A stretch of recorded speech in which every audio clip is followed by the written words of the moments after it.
প্রিয় দ্বাদশ শ্রেণীর ছাত্রছাত্রীরা, সামনেই তোমাদের উচ্চ মাধ্যমিক পরীক্ষা। এবারে তোমাদের রাষ্ট্রবিজ্ঞান সাবজেক্ট নিয়ে ভয়ের কোনো বিষয় নেই। আজকে আমরা রাষ্ট্রবিজ্ঞান সাবজেক্টের সবথেকে গুরুত্বপূর্ণ লাস্ট মিনিট ফাইনাল সাজেশন নিয়ে হাজির হয়েছি। আর আমি কথা দিচ্ছি, এই একটি ভিডিও দেখার পর তোমাদের আর অন্য কোনো ভিডিও দেখতে হবে না, কারণ এই ভিডিওটি আমরা অনেক যাচাই বাছাই করার পর এনেছি। আর এর মধ্যে থেকে তোমরা 95% কমন পাবে। তো শুরু করা যাক। প্রথম প্রশ্ন, আন্তর্জাতিক সম্পর্কের সংজ্ঞা দাও।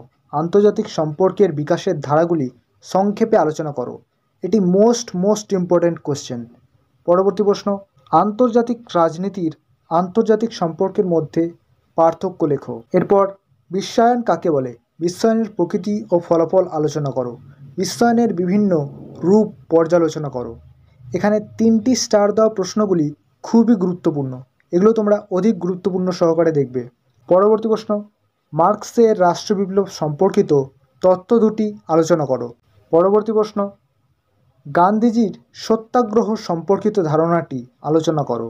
এরপর কার্ল মার্কসের ঐতিহাসিক বস্তুবাদ তত্ত্বটি আলোচনা করো। এটিও খুব গুরুত্বপূর্ণ। ক্ষমতা স্বতন্ত্রীকরণ নীতি বলতে কী বোঝো? এই নীতির পক্ষে ও বিপক্ষে যুক্তিগুলি আলোচনা করো। আধুনিক রাষ্ট্রের শাসন বিভাগের কার্যাবলী আলোচনা করো। এককক্ষ ও দ্বিকক্ষ আইনসভার পক্ষে ও বিপক্ষে যুক্তি দাও। ভারতের যে কোনো একটি অঙ্গরাজ্যের রাজ্যপালের ক্ষমতা ও পদমর্যাদা সম্পর্কে আলোচনা করো। এখানে রাজ্যপালের বদলে প্রধানমন্ত্রী বা মুখ্যমন্ত্রীর ক্ষমতা ও পদমর্যাদা সম্পর্কে আলোচনাও থাকতে পারে। এরপরে আসছে ভারতবর্ষের প্রধানমন্ত্রী ক্ষমতা ও পদমর্যাদা আলোচনা করো। পরবর্তী প্রশ্ন, ভারতের রাষ্ট্রপতির ক্ষমতা ও পদমর্যাদা আলোচনা করো।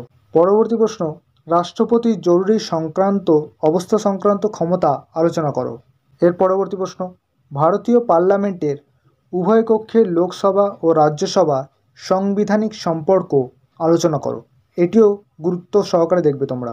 ভারতীয় পার্লামেন্টে আইন পাসের পদ্ধতি আলোচনা করো। এটি মোস্ট ইম্পর্টেন্ট। এরপর পশ্চিমবঙ্গের বিধানসভার অধ্যক্ষের ক্ষমতা ও কার্যাবলী উল্লেখ করো। পরবর্তী প্রশ্ন, লোকসভার অধ্যক্ষের ক্ষমতা ও কার্যাবলী ব্যাখ্যা করো। ভারতের কোনো রাজ্যের হাইকোর্টের গঠন ও কার্যাবলী আলোচনা করো।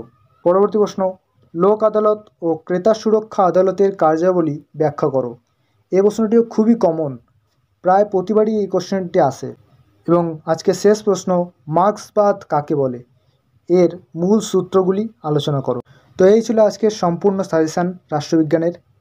ভিডিওটি ভালো লাগলে তোমরা ভিডিওটি তোমাদের বন্ধু বান্ধবীদের সাথে শেয়ার করো। আর আমাদের চ্যানেলে নতুন হলে আমাদের চ্যানেলটি সাবস্ক্রাইব করে আমাদের পাশে থাকো।